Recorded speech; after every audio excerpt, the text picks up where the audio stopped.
네, 안녕하세요. 서울대학교 철학과 이석재입니다. 오늘은 그 어려운 선택과 새로운 가치라는 주제로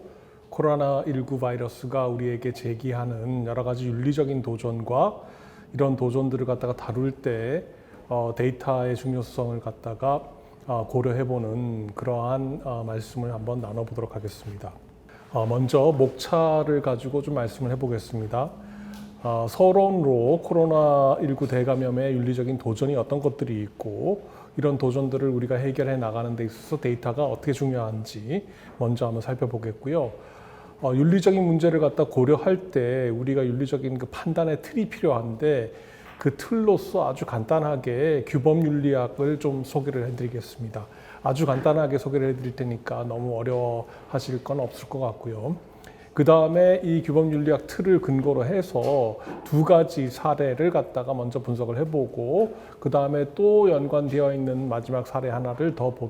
살펴보도록 하겠습니다. 그리고 윤리학적인 문제를 갖다 고려를 할 때 굉장히 여러 가지 고민을 하게 되고 또 의견 충돌도 있고 또 결론이 쉽게 나지 않아서 절망하기가 쉬운데 어떻게 하면 우리가 절망하지 않고 이런 윤리적인 그런 그 선택들을 할 수 있을지를 한번 생각을 해보겠습니다. 그리고 마지막으로 제가 마무리 말씀을 조금 드리겠습니다. 이 코로나19 바이러스의 대감염이 그 다양한 방식으로 우리에게 여러 가지 그 도전을 제시를 하는데 물리적으로도 당연히 건강을 위협을 받고 또 경제적인 활동 같은 것도 위축이 되기 때문에 물리적으로 그리고 물질적으로 우리에게 영향을 미치기도 하지만 또 한편으로는 윤리적인 판단들을 갖다가 내려야 되고 어려운 선택들을 해야 되는 그런 상황이기 때문에 비물리적인 그런 도전도 제시를 한다고 우리가 생각해 볼 수 있습니다. 그래서 오늘은 특별히 윤리적인 도전들이 어떤 것들이 있는지를 갖다가 한번 살펴보겠는데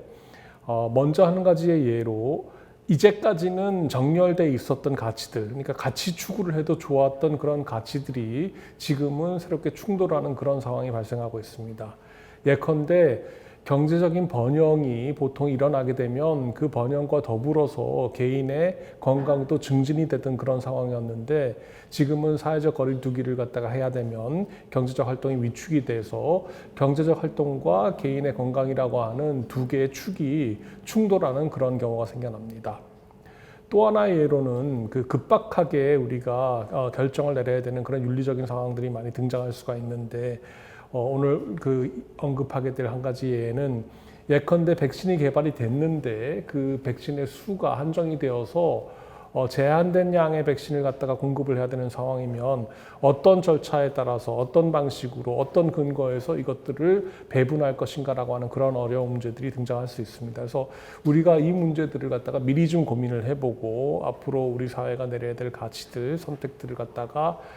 미리 좀 생각해 보는 것이 중요하지 않을까 그렇게 생각을 합니다. 데이터가 이 상황에서 왜 중요한지를 갖다가 우리가 생각을 해볼 수가 있는데 데이터는 우리가 윤리적인 판단에 왜 관심을 가지는지를 갖다가 생각을 해보면 쉽게 그 중요성을 알 수 있을 것 같습니다. 우리의 행동과 우리의 정책은 여러 가지 결과를 낳고 우리의 삶에 직접적인 그런 영향을 미치는데 당연히 어떤 정책과 어떠한 그 행동들이 좋은 결과를 낳을지 우리가 관심이 많기 때문에 그런 관심을 가지고 있는 이상 팩트들이 굉장히 중요하죠. 사실들이 중요하죠. 왜냐하면 사실에 기반을 해서 우리가 판단을 내려야 되는 그런 상황이기 때문에 그래서 그 사실들이 어떤 것인지를 알기 위해서 우리는 데이터를 모아야 된다라고 하는 그런 말씀을 드릴 수 있을 것 같습니다. 자, 그럼 본격적으로 얘기를 좀 시작을 해보죠. 윤리적인 판단을 내릴 때 곧 어떻게 행동하는 것이 올바른 행동인가라는 그런 질문을 던질 때 우리는 그때 우리가 그 근거로 삼을 수 있는 그런 규범들을 따져봐야 되는데 이런 규범들을 따져보는 윤리학의 분야를 규범 윤리학이라고 합니다. 그래서 규범 윤리학에는 크게 세 가지의 입장이 있는데 하나는 이른바 결과주의, 또 하나는 의무론이고 세 번째는 덕이론인데 오늘은 그 결과주의의 한 형태인 공리주의와 의무론의 한 형태인 칸트의 의무론을 살펴보기로 하겠습니다. 간단하게 말씀을 드리면 공리주의, 결과주의의 한 형태인 공리주의는 유관한 자들을 모두 고려했을 때 그들을 모두 공평하게 고려했을 때 가장 좋은 결과를 가져오는 행동이 옳은 행동이라고 얘기를 합니다. 다시요. 유관한 사람들을 모두 공평하게 고려했을 때 가장 좋은, 가장 훌륭한 결과를 가져오는 행동이 윤리적인 행동이라고 주장하고 있습니다. 그러니까 올바른 행동의 근거에는 그 결과만을 우리가 따져보면 된다라고 하는 그런 입장이 공의주의적 입장이라고 생각해 볼 수 있습니다. 이에 반해 칸트의 의무론에서는 결과만이 중요한 것이 아니라, 결과가 중요하긴 한데 결과만이 중요한 것이 아니라 결과 이외에도 고려해야 될 요소들이 있고, 특히 아무리 결과가 좋아도 우리가 위배해서는 안 되는 그런 의무들이 있다는 입장이 칸트의 의무론입니다. 그래서 공리주의와 칸트의 의무론에 근거해서 우리가 구체적인 사례들을 조금 살펴보면 어떨까 싶습니다. 이 사례들을 살펴보게 됨에 따라서 이 두 규범윤리학적인 이론들의 함의와 그 함축도 조금 더 드러나지 않을까 싶습니다. 자, 먼저 앞서 말씀드렸던 경제활동 재개와 사회적 거리두기라고 하는 그 두 가지 그 사항을 놓고 선택을 해야 될 때 어떻게 선택을 하는 것이 올바른 선택일까요? 지금 다행히 현재 한국의 상황은 물론 그 감염이 아직도 산발적으로 일어나고 있고 대유행이 또 시작할 거라고 하는 그런 우려가 있긴 하지만, 그래도 뭐 다른 나라와 비교해 봤을 때는 비교적 우리가 지금 방역을 잘 하고 있는 상태여서 이런 선택을 내릴 필요가 없는데, 네, 미국에서 이미 그 벌어진 일이지만 그 경제 활동을 갖다가 재개하겠다라고 하는 그런 결정이 많은 사람들이 그 건강의 위협을 받고 있는 상황이어서 많은 논란을 지금 낳고 있는 것이죠. 이걸 규범윤리학적인 체계에서 어떻게 고려를 해볼 수 있는지 한번 생각을 해보십시다. 그러면 각각의 정책, 그러니까 사회적 거리두기를 갖다가 유지를 한다, 혹은 경제활동을 갖다가 재개를 한다라고 하는 그 정책이 어떤 결과를 가져오는지를 갖다가 살펴보고, 누가 제일 이득을 보고 누가 가장 손해를 보는 것인가를 갖다가 살펴본 이후에 모든 사람들을 공평하게 고려했을 때 가장 좋은 결과, 총합적으로 가장 좋은 결과를 가져오는 행동이 올바른 행동이라고 얘기를 하는 쪽이 공리주의적인 접근 방식일 것입니다. 이때 고려해야 될 여러 가지 질문들 중에서 사회적 거리두기로 인해서 과연 피해가 실제로 엄청나서 감염으로 인한 피해보다 큰 것인지를 살펴봐야 될 것이고, 또 아주 긴밀하게 살펴봐야 될 하나의 주제는 특정 집단이 더 어려움을 겪고 있는 것인가, 감염의 그러한 그 위험이 특정 집단이 더 있는 것인가, 혹은 경제적인 활동이 재개되지 않았을 때 경제적인 어려움을 겪는 집단이 조금 더 큰 것인가라고, 특정 집단이 있는 것인가라고 하는 그런 질문도 던져봐야 되는 것이죠. 그래서 공리주의적인 입장에서 이 문제를 접근을 하게 되면 각각의 구성원들의 그 상태를 갖다가 모두 고려해서 가장 좋은 결과를 낳는 그런 행동을 하자라고 하는 것이, 그런 정책을 삼자라고 하는 것이 공리주의적 접근 방식일 겁니다. 공리주의적으로 고려를 했을 때는 그 경제활동을 갖다 재개하는 것이 좋을 것이다. 물론 그로 인해서 생명을 잃는 사람들도, 감염으로 인해서 생명을 잃는 사람들도 좀 있을 수 있겠지만, 그러나 전체 구성원들을 생각을 했을 때 경제활동을 재개하는 것이 가장 좋은 결정이라고 하는 그런 결정이 내려진다면, 이러한 결정에 대해서 칸트 윤리학 입장에서는 다음과 같은 반론을 필 수가 있습니다. 결론과 무관하게 지켜져야 되는 그러한 어떤 원칙들, 그런 의무들이 있지 않은가라고 하는, 그 말하자면 우리의 기본권에 해당되는 그런 권리들이 있지 않을까라고 하는 그런 반론을 핀다면, 이러한 반론은 칸트의 의무론에서 그 출발하는 반론일 수가 있을 것이고요. 그래서 이런 입장이 가능하겠죠. 다음과 같이 생명 상실은 경제적 손실과는 비교할 수 없을 정도로 나쁜 결과이기 때문에 다수의 경제적 혜택으로 소수의 그 생명의 상실을 갖다가 정당화할 수는 없다. 그래서 어떠한 경우에도 생명은 우리가 유지를 해야 되고, 그때 다수가 느끼는 그런 경제적 손실은 감내해야 되지 않겠는가라고 하는 그런 입장이 칸트의 입장이라고 볼 수 있을 것 같습니다. 물론 이러한 입장이 설득력이 있는 분들도 있겠지만, 또 다른 분들은 이렇게 기본권을 갖다가 지키다 보면 굉장히 경제가 어려워지고 국가 상황 전체가 굉장히 어려워지기 때문에 과연 우리가 그렇게까지 감내를 해야 될 것인가라고 하는 또 반론을 필 수가 있을 것이고, 그런 반론은 사실 공리주의적인 그런 입장에서 피고 있는 반론이라고 생각해 볼 수 있습니다. 그래서 이 두 입장이 서로 각축을 벌이며 어떻게 하는 것이 좋을 것인가라고 하는 그런 질문을 던지는데, 이때 핵심적으로 등장하는 그 사안은 뭐냐면 실제로 어떤 일이 벌어지고 있는가, 지금 뭐 경제적 어려움은 얼마나 심각하며 또 실제로 감염으로 인해서 생명의 위협을 받고 또 생명을 잃고 하는 그런 사람들이 얼마만큼 있는지 하는 그 구체적인 데이터가 아주 중요한 결정의 근거가 된다는 사실을 말씀드릴 수 있습니다. 이거는 추상적으로 얘기할 수 있는 것이 아니라 데이터 사실들을 가지고만 할 수 있는 얘기라고 생각해 보실 수 있죠. 네, 이제 두 번째 사례에 관해서 한번 말씀을 드려보겠습니다. 두 번째 사례는 이것도 쉽게 일어날 수 있는 일일 것 같은데, 백신은 개발이 됐는데 그 백신의 양이 한정되어 있어서 이것을 갖다가 전부 전 국민에게는 배급을 할 수가 없고 선별적으로 백신을 갖다가 분배를 해야 되는 그런 상황이 벌어진다면 어떤 근거에서 이런 백신을 갖다가 우리가 배분을 할 것인가라고 하는 그런 질문을 던져볼 수 있습니다. 이 역시 어려운 그런 질문이죠. 공리주의적 입장에서는 예상하셨다시피 가장 좋은 결과를 가져오는 그런 분배 방식을 아마도 생각을 해볼 겁니다. 그래서 어떤 식으로 백신을 갖다가 배분을 하면 전체적으로 사회에게 가장 좋은 결과를 가져올 것인가라고 하는 그 질문을 던지고 그 질문에 근거해서 분배 방식을 갖다가 제시를 할 텐데, 이때 우리가 고민해 볼 수 있는 추가적인 사안은 한 가지는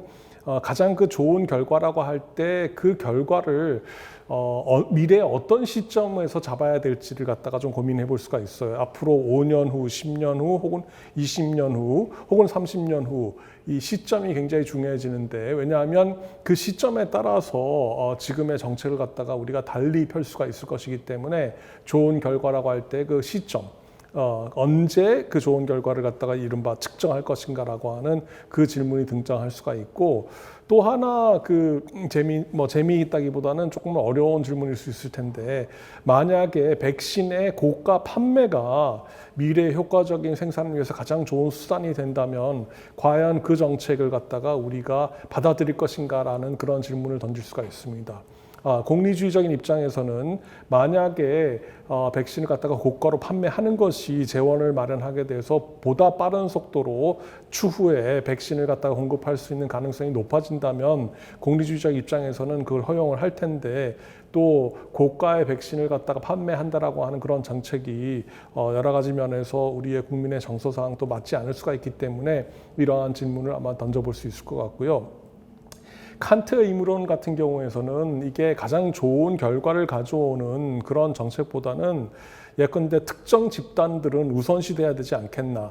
예를 들면 사회적 약자나 혹은 부상을 입은 사람이나 혹은 노약자나 영유아, 이런 정책들은 사실은 다른 경우에서 등장할 수 있는데, 예컨대 배가 침몰을 하게 될 때 어떤 사람들을 먼저 배에서 구출을 해야 될 것인가라고 하는 그 질문을 던졌을 때 일반적으로 부상자나 아니면 노약자나 혹은 영유아부터 배에서 내리게끔 한다라고 하는 그런 정책이 있다고 한다면, 그것이 가장 좋은 결과를 가져오기 때문에 그렇게 한다라는 것이라기보다는 아마도 사회적 약자들을 갖다가 더 배려하겠다라고 하는 그런 정책이 서서 그런 결정을 내리는 것인데, 백신의 경우에도 우리가 이러한 특정 집단을 갖다가 우선시해서 그들에게 먼저 배급을 하는 그런 정책을 수립할 수도 있습니다. 이렇게 되면은 특정 집단이 왜 우선시 돼야 되는가, 그리고 말하자면 사회적 약자가 왜 굳이 우선시 돼야 되는가라고 하는 그런 질문을 공리주의적 입장에서는 제기할 수 있을 것이고, 이러한 특정한 집단을 갖다가 우선시한다라고 하는 그 결과가 사회적으로 막대한 그런 피해를 갖다가 불러일으킨다면 우리가 여전히 이것을 유지할 필요가 있을까라고 하는 그러한 반론이 공리주의적 입장에서 제기될 수 있을 것 같습니다. 근데 이 역시 이러한 결정들을 내릴 때 특정한 방식의 백신 배분이 어떤 실질적인 효과를 가져오느냐에 대한 그 데이터를 갖다가 잘 축적을 하고 그 사실들을 정확하게 아는 것이 무척 중요하다고 생각이 듭니다. 세 번째 사례인데, 이거는 공리주의나 어떤 칸트의 의무론과 직접적으로 연관되어 있는 건 아니고 조금 다른 그러한 경우인데, 제가 좀 재미있게 생각이 들어서 그리고 데이터의 수집과 그 분석과 관련이 있는 것 같아서 말씀을 드려볼까 합니다. 있습니다. 그 마스크 착용에 대해서 굉장히 문화적으로, 사회적으로 그 반응이 그 상이하게 등장을 하는데, 이것도 재미있는 현상이면서 또 우리가 굉장히 심각하게 고려를 해야 되는 현상이 아닐까 싶습니다. 미국에서 같은 경우에는 마스크를 쓴다라는 것이 나름대로 상당히 효과적이라는 것을 갖다가 알고 있음에도 불구하고 마스크를 쓰기를 굉장히 꺼려하는 그러한 경향이 등장하는 반면에, 한국이나 일본이나 중국 같은 경우에는 마스크 쓰기에 대한 어떤 문화적인 그런 반감이 없는 것이 어떠한 이유에서 이런 것들이 일어나고 왜 그러한 차이가 있는지 역시 우리가 데이터 분석을 통해서 알게 되면 조금 더 효과적인 이 코로나19 대감염과 같은 그런 유행을 갖다가 막을 수 있지 않을까라는 그런 생각이 듭니다. 그래서 당연한 얘기지만 마스크 착용 효과에 대한 정확한 그 정보 수집이 필요할 것 같고, 또 마스크 착용과 관련된 다양한 문화권에서의 그런 설문조사 같은 것들을 해서 사람들이 어떻게 생각을 하고 왜 그러한 생각을 갖고 있는지에 대한 정확한 데이터가 있게 되면 조금 더 효과적으로 우리가 그 이 유행을 갖다가 방역을 하는데 도움이 되지 않을까, 그런 생각이 듭니다. 제가 이건 뭐 전혀 사실은 데이터를 수집한 상황이 아니기 때문에 좀 조심스럽긴 한데, 그 다양한 역사적이고 문화적인 경험이 마스크와 관련된, 그리고 그 사회가 겪었던 이런 유행병, 그리고 그 역사적인 그런 문화적인 그런 체험들이 이러한 태도들에게 상당한 영향을 미치고, 이 체험들이 사실은 과학적 지식을 갖다가 때로는 무력화시키기도 한다라고 하는 그러한 예측을 저는 해볼 수 있을 것 같습니다. 달리 조금 더 쉽게 말씀을 드리면, 마스크를 쓰는 것이 굉장히 감염병을 갖다가 예방하고 방역을 하는 데는 도움이 된다라는 걸 갖다가 익히 알아도 마스크 쓰기에 대한 어떤 문화적이나 역사적인 반감 때문에 이 마스크 쓰기가 잘 실행이 안 되는 그런 경우도 많이 등장할 것 같고, 그렇다면 사실은 과학적 지식이 어떤 힘을 갖기보다는 이런 문화적인 역사적인 체험이 보다 큰 힘을 갖고 있는 것이 아닌가라는 그러한 사실을 드러내주기도 하고, 이번에 코로나19 대감염이 보여주는 또 다른 인간의 특성이 아닌가, 그런 생각이 듭니다. 이제 네 번째 주제는, 이런 토론을 우리가 하게 되고 여러 가지 그 논의를 하다 보면 결론에 쉽게 도달하지는 않고, 사실은 이견이 많이 등장을 하고 격앙된 감정이 등장을 하고 합의는 이루어지지 못하고 서로 차이만 드러나는 게 아니냐. 그래서 과연 우리가 합리적으로 동의를 할 수 있을까라고 하는 그런 두려움이 생길 수 있을 텐데, 저는 그럼에도 불구하고 합리적인 소통의 힘을 강조를 하고 싶습니다. 합리적인 소통을 하게 되고 자기의 입장을 명확하게 밝히고 왜 그런 입장을 취하는지 그 근거를 제시를 하게 되면 서로의 차이를 갖다가 인정을 하게 되는 동시에 또 왜 그러한 다른 입장을 취하게 됐는지를 갖다가 이해를 하게 돼서 공감이 충분히 가능해진다고 생각을 합니다. 그래서 공감을 잘 표현하는 문장이 지금 제가 여기에 써놨지만, 나는 동의하지 않지만 당신이 왜 그런 생각을 하는지를 알 수 있습니다라는 그런 입장이 공감인 것 같습니다. 그래서 이런 공감을 하게 되면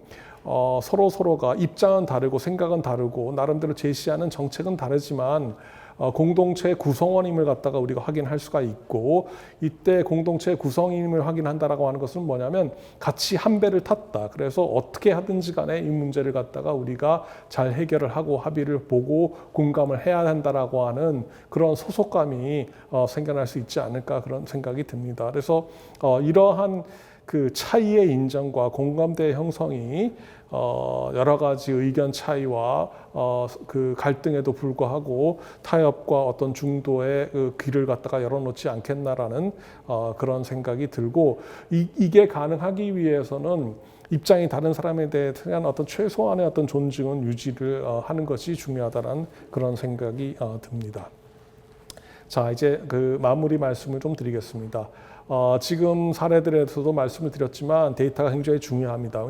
왜냐하면 우리가 내리는 판단은 결국은 사실에 기반을 해서, 특히나 우리는 우리의 행동의 결과를 갖다가 굉장히 중요하게 생각하고 있기 때문에 어떤 결과가 일어나는지는 실제로 어떤 일이 벌어지고 있느냐에 대한 파악이 중요하기 때문에 그 데이터는 이러한 고려에서 빠질 수 없는 핵심적인 요소인데, 또 여러분이 느끼셨을지 모르겠지만 데이터가 다는 아니죠.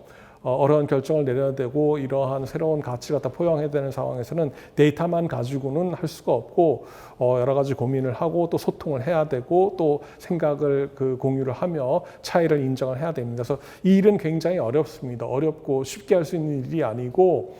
특히 닥쳐서 갑자기 하게 되면 훨씬 더 그 결정들을 갖다 후회할 가능성도 많고 하기 때문에 미리 우리가 이런 고민들을 좀 같이 해보고 소통을 하는 것이 중요하지 않을까라는 생각이 듭니다. 우리가 피하고 싶지만 피할 수 없고 이걸 갖다가 미루고 정작 피하게 된다면 걷잡을 수 없는 그런 혼란이 올 수 있기 때문에 미리미리 이러한 고민도 같이 해보는 것이 좋지 않겠나라고 하는 게 제 생각이고, 합리적인 소통이라고 하는 것이 큰 방책이 아닐 것 같지만 어찌 보면 저에게 유일하게 남아있는 그 방책이고 사실은 굉장히 좋은 결과를 가져올 수 있다라고 하는 그런 생각도 듭니다. 네, 긴 말씀 들어주셔서 대단히 감사합니다.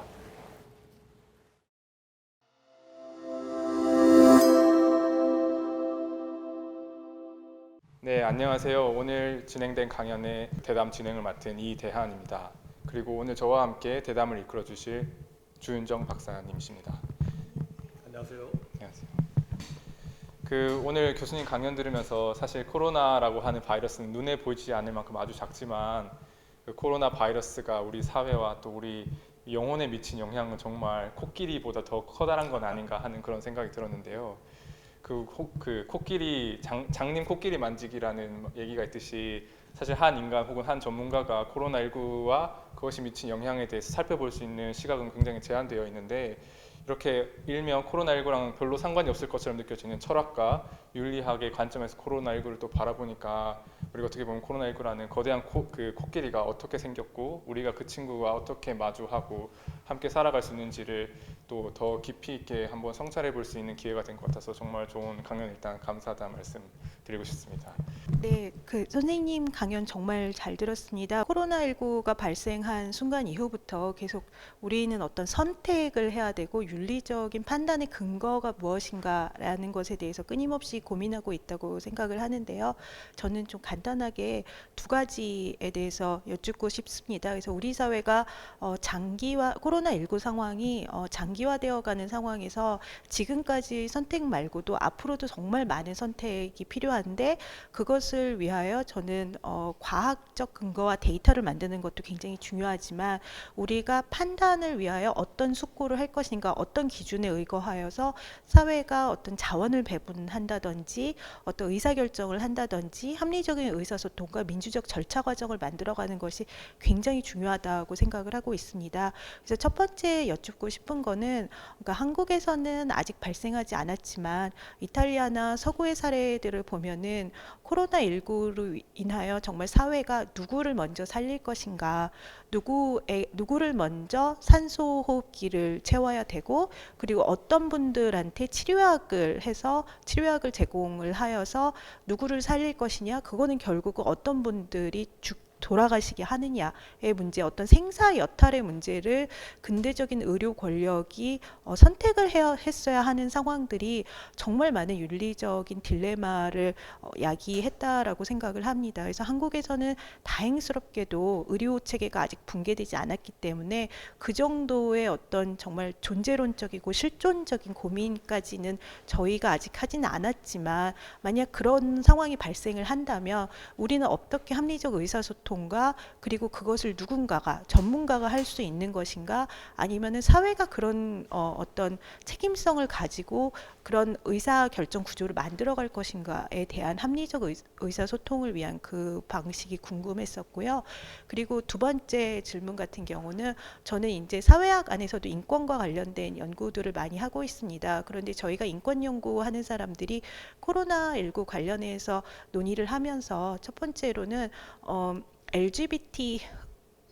그러니까 이태원 사건과 성소수자 관련한 문제가 발생을 했을 때 성소수자의 낙인을 감소하여서 인권을 보호하는 것이 방역에 도움이 되기 때문에 적극적으로 그 당시에는 인권을 존중하는 어떤 인권 기반 방역이라는 것들이 좀 작동을 했었는데요. 그런데 사실은 한국 사회가 정보권의 부분에서 어떤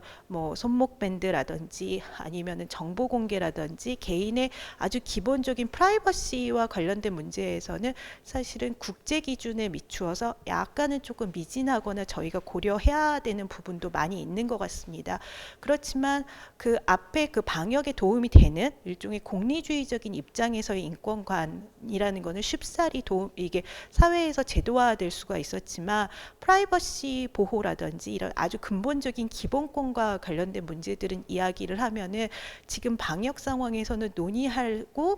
수 있는 것이 아니라 오히려 사회의 피해를 야기한다. 아까 선생님께서 정확하게 말씀해 주신 것처럼 그런 식의 것들이 발생을 하는데 그럼에도 불구하고 어떤 기본권의 보호와 이런 것들이 단순히 방역에 방해가 되는 어떤 골칫덩이가 아니라 사회가 인권과 민주주의를 중시하는 사회라면 이런 논의를 조금 전개할 필요가 있다고도 생각을 하는데 선생님께서는 어떻게 생각하시는지 말씀해 주시면 감사하겠습니다.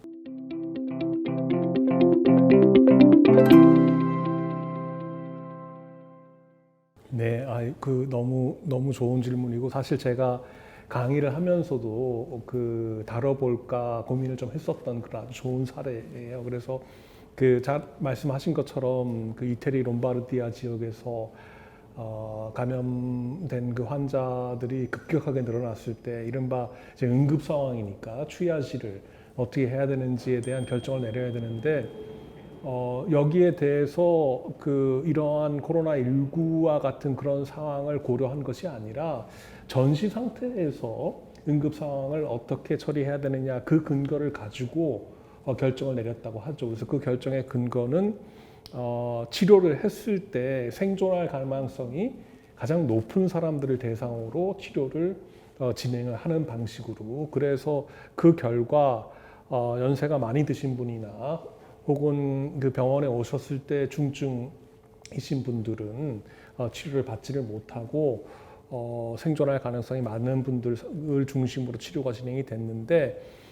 충분히 우리가 내릴 수 있는 결정이죠. 이런 결정이 아마 공리주의적인 결정인 것 같은데 가장 그러니까 생존하는 사람들이 더 많아진다라고 하는 것이 좋은 결과라고 우리가 가정을 했을 때 그 정책도 충분히 위반할 수 있는 그런 정책인데 지금 그 정책으로 인한 후유증들도 많이 나타나고 있죠. 이태리 같은 경우에는 제가 듣기로 고령 환자가 많이 일어났던 이유 중에 하나는 그 젊은 감염자들이 그 고령의 그 할머니 할아버지하고 굉장히 가까웠기 때문에 그 접촉하는 빈도가 더 커졌기 때문에 그러한 고령 환자가 많이 일어났다고 얘기를 하는데 이 얘기는 무슨 얘기냐 하면 그 손자와 그 조부모의 관계가 그만큼 돈독했는데 그들이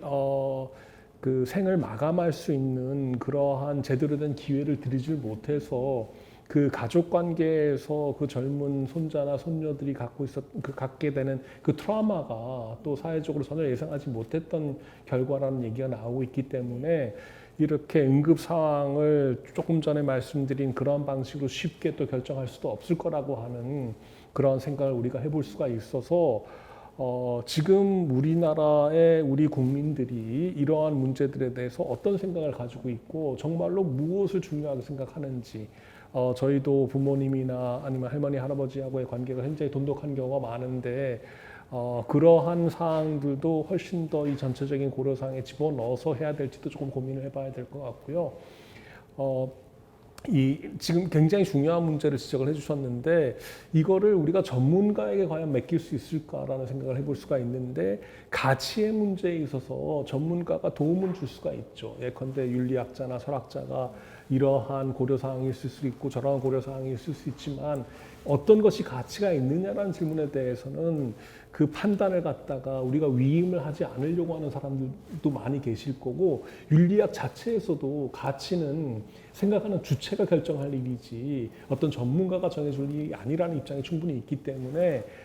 상당히 문제의 양상이 복잡해집니다. 그러면 해결책은 무엇인가 하면 결국은 차분한 목소리로 지금 제기해 주시는 이런 질문과 같은 방식으로 우리가 계속 좀 논의를 하고 미리 좀 예견을 하고 어떤 입장을 갖다 취할 것인가를 갖다 얘기해 보는 수밖에 없을 것 같아요.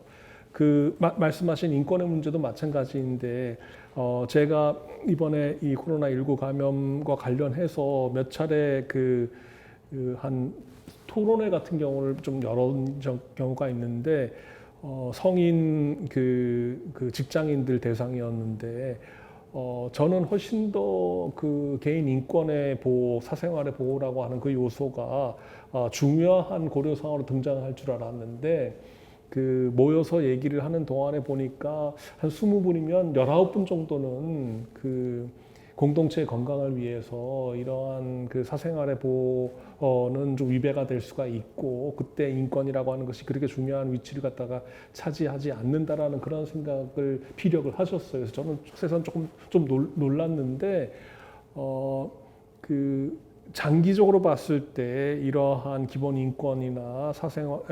인권의 위배나 사생활의 침해라고 하는 것이 어떤 함축들을 가지고 있을지에 대한 생각들은 조금 더 해봐야 되지 않겠나라는 생각이 들고 지금 그 우리가 민주화된 그런 사회에서 살고 있으면서 국민이 각각이 이러한 과정 속에서 참여를 하고 판단을 내리고 나름대로 그 주권을 행사할 수 있는 그 근거에는 그 인권이라고 하는 것이 자리를 잡고 있기 때문에 너무 쉽사리 공동체의 건강을 위해서 이것이 제한될 수 있다라고 하는 그 생각도 해서는 안 되지 않겠나라는 생각을 조심스럽게 하긴 하는데 또 다른 한편으로는 지금과 같이 우리가 사회적 거리두기도 잘 그 유지가 되고 여러 가지 방역 체계에서도 성공을 거두는 또 하나의 이유는 뭐냐하면 그 각각이 스스로 조금 제한을 받는 거에 대해서 스스로 동의를 하고 있기 때문에 그 가능하다는 생각이 들어서 이것들을 어떻게 조율을 해 나갈지는 큰 그 숙제이자 중요한 지점이라는 생각이 듭니다.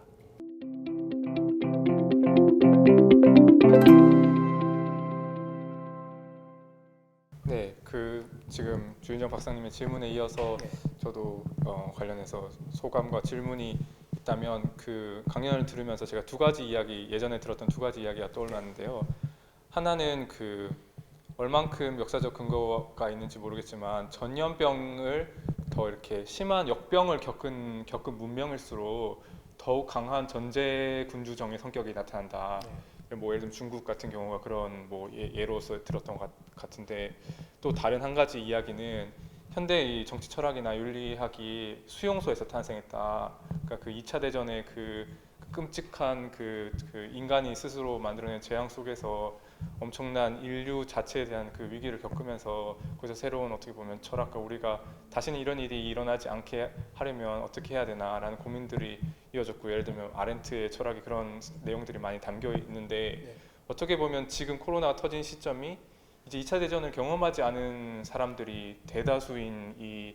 시대에서 이런 일이 일어나서 저는 이제 혹은 혹시 이게 마치 30년대 독일에서 일어났던 것처럼 이게 전체주의로 흐를 수 있는 그런 가능성이 있진 않을까. 왜냐하면 나치 정부가 투표로 어쨌든 뽑혔잖아요. 그런 것처럼 이게 공리주의, 그러니까 최대 다수의 최대 행복이라고 하는 그 어떤 가치를 정하는 기준과 그다음에 민주주의라는 제도적인 시스템, 다수결로 결정되는 이 민주주의 시스템과 그다음에 이런 위기로부터 전체 공동체를 보호해야 되는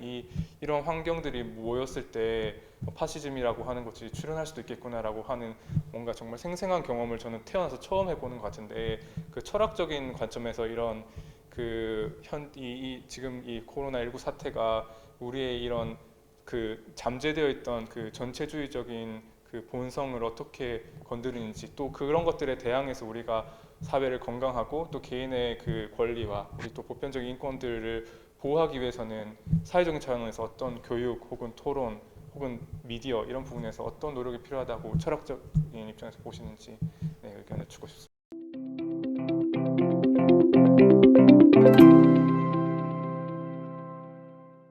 네. 그 역시 좋은 질문 감사합니다.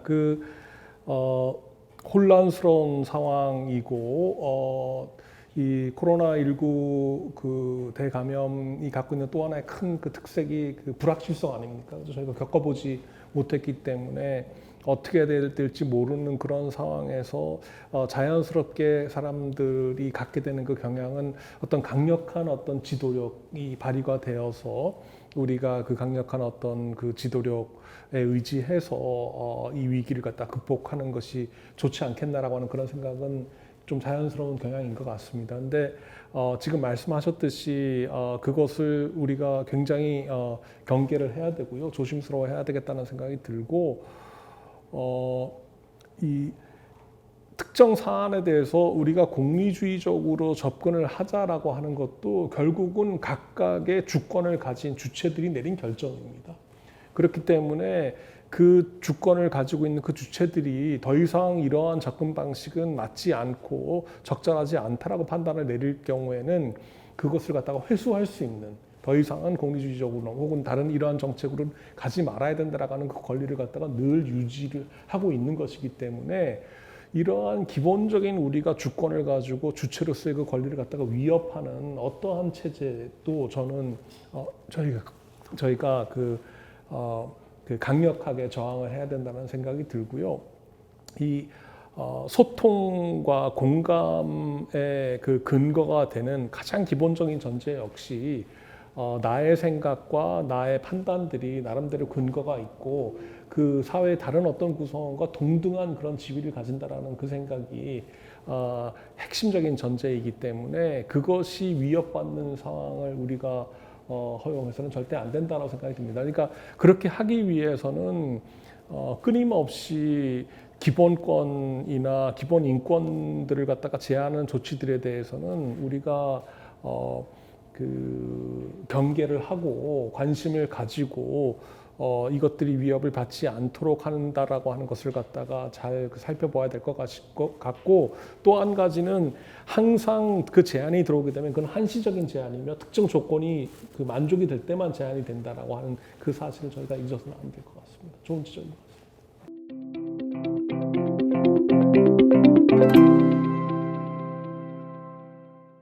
마지막으로 말씀드리고 싶은 것 중에 하나가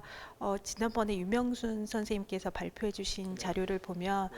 지금 이제 한국 사회의 분노가 굉장히 높아지고 있다라는 말씀을 하셨거든요. 근데 분노를 한다는 거는 그 대상을 찾게 마련인 것이고 그 대상이 어떻게 보면은 뭐 중국 동포와 중국 유학생으로부터 시작해서 신천지, 뭐 LGBT 성소수자 다양한 방식으로 옮겨 다니면서 낙인을 통해서 분노를 해소하는 경우도 있는 것 같고요. 그것이 만약에 정치적으로 문제가 생긴다면 정치에게 향할 수도 있는 거잖아요. 근데 저는 요즘에 이 문제들을 계속 보면서 어떻게 보면은 좀 중요한 것이 연대성의 원리와 그러니까 아까 선생님께서 말씀해 주신 굉장히 중요한 게 시민들의 어떤 자발적인 참여를 통해서 이루어지고 있다. 그리고 어떻게 보면은 이탈리아에서 그렇게 불행한 사건들이 발생했었던 것들을 오히려 그 안이 가족 관계가 굉장히 끈끈하기 때문에 조부모와 손자들이 굉장히 어울려 사는 사회였기 때문에 발생했었던 것이다라는 말씀을 해주셨던 것처럼 좀 우리가 이것을 그냥 적대시하고 분노의 감정을 트리거하는 방식으로 해결하는 것이 아니라 사회에서 연대성의 원리와 관계를 조금 더 생각하기 위해서는 어떤 노력들이 필요할 수 있을지 여쭙고자 합니다.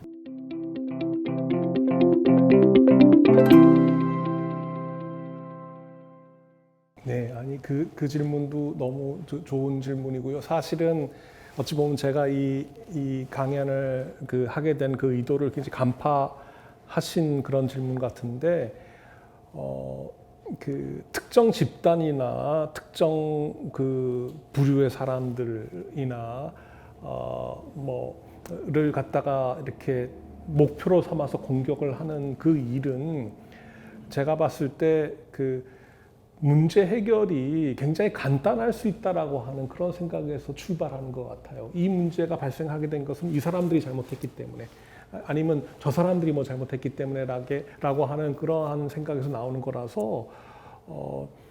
공리주의와 칸트 뭐 이런 다양한 이론들을 갖다가 얘기 드리는 이유 중에 하나는 이 사태가 굉장히 복잡하다라는 것이고, 한 개인이나 한 어떤 집단이 문제를 일으킨다기보다는 굉장히 이게 복합적으로 사회적으로 등장하는 문제이고, 어느 누구에게나 어느 한 사람이나 어느 한 집단에게 화살이 돌아갈 것이 아니라는 걸 갖다가 저희가 빨리 받아들여야 될 것 같고,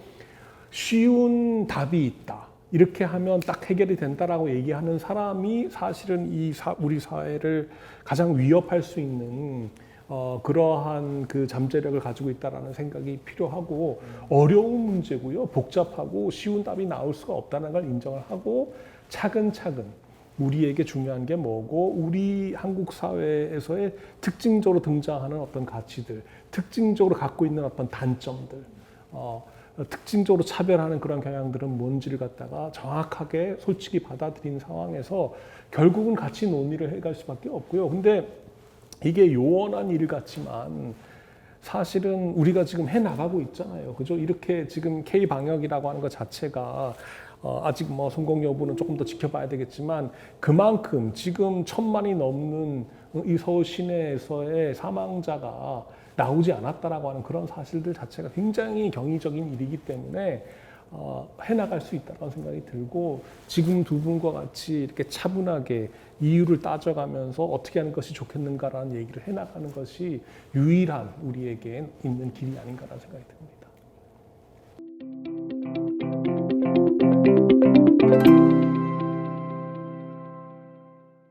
네, 그 방금 해주신 답변을 들으면서 이 코로나19 사태에 대한 대응이 우리가 답을 찾아 나가는 과정이 아니라 답을 우리가 선택해 나가는 과정이라는 생각이 들면서 결국은 선택이라고 하는 것은 우리가 가치와 기준이 있어야 되는데 그걸 해낼 수 있는 힘은 결국 철학과 윤리에서 나오는 게 아닌가라는 생각이 들었고요.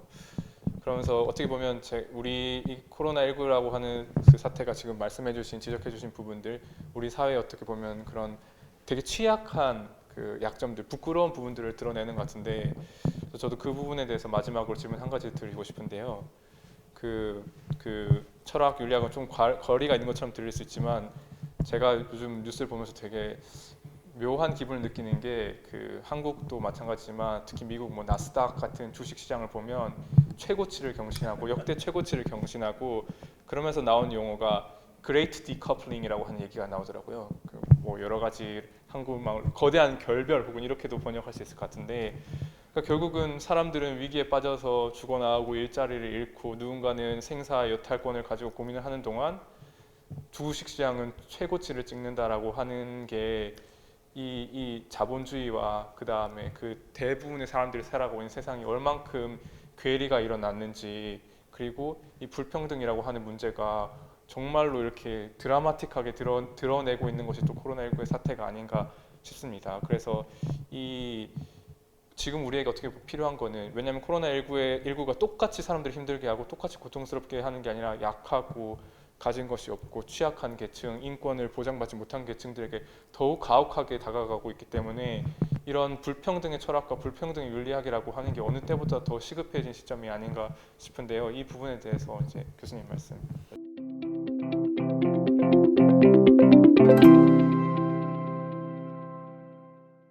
네, 그것도 아주 좋은 지적이고 저도 뭐 제가 경제학을 전공하지를 않아서 왜 그런 일이 벌어지고 있는지는 잘 모르겠지만 참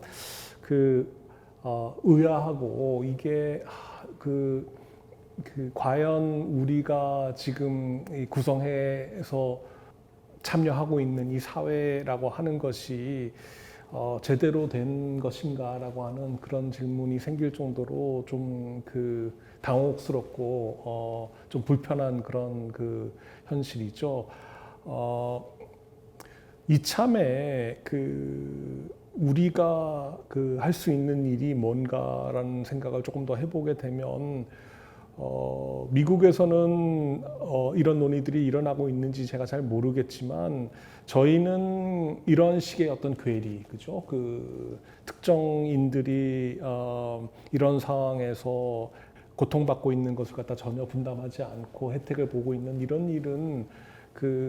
적어도 한국에선 벌어지지 않게끔 하겠다라는 그런 다짐을 새롭게 우리가 가져보고 그래서 이런 디커플링을 갖다가 일어나지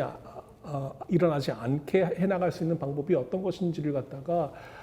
다른 나라에서 어떻게 하고 있는지를 갖다가 자꾸 고민을 하지는 말고 우리가 실질적으로 해보면 어떻겠는가라는 생각이 듭니다. 이게 자꾸 이렇게 뒤돌아보고 우리가 앞서 나가고 있는데 어떤 분야에서는 아직도 모자란 부분도 많이 있지만 나가고 있는데 여기에 누가 와 있었지, 누가 어떻게 하고 있는지를 갖다 찾다 보면 아무도 찾지를 못하는 것 같아서 더 이상 그런 그 모범 사례를 갖다가 고민할 것이 아니라 우리가 우리의 문제를 붙잡아서 이렇게 해나가면 좋은 그래도 해결책이 나오지 않을까 그런 생각이 듭니다. 이게 뭐 전혀 대답은 안 되고요. 그냥 열심히 해보자라는 그런 정도 말씀밖에 안 되네요.